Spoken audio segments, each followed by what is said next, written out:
पक्षीराज गरुड़ ने भगवान विष्णु से पूछा, भगवान मृत्यु के बाद 10 दिनों की रस्मों की पूर्ति कैसे करें?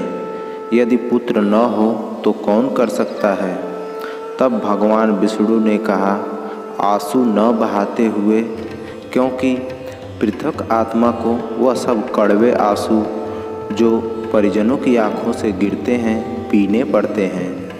पुत्र को अपने पिता के प्रति लाई की फूल्यन अर्पण करनी चाहिए।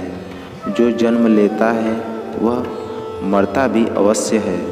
यदि किसी के पुत्र नहीं हैं तो धर्म पत्नी, भाई, रिश्तेदार या ब्राह्मण रस्मों को पूरी कर सकता है।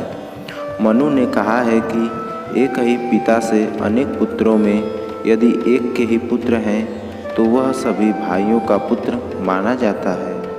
अनेक पुत्र होते हुए भी केवल एक ही सब रस्में श्राद्ध पूरी करेगा।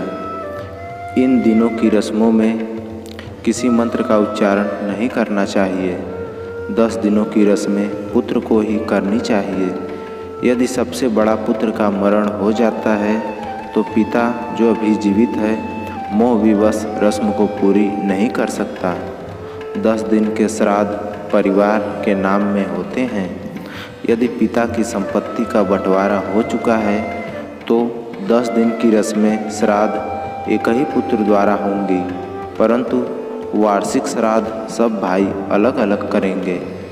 10 दिनों की रस्मों की पूर्ति में एक समय भोजन, जमीन पर सोना और शुद्ध आचरण रखेगा।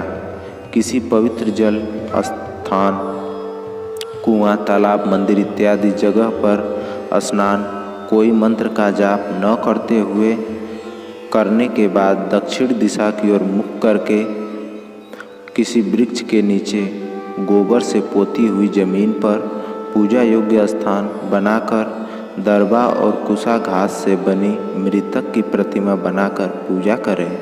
इसके आगे कुसा घास बिछाकर लाई ढालकर चावल का पका खाना, धूप, फूल, फल आदि अर्पण करें।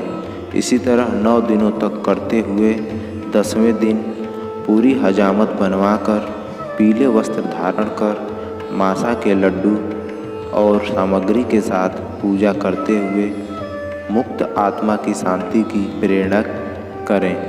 प्रतिदिन श्राद्ध के बाद नहाकर गौ को प्रसाद खिलाकर आप भोजन करें।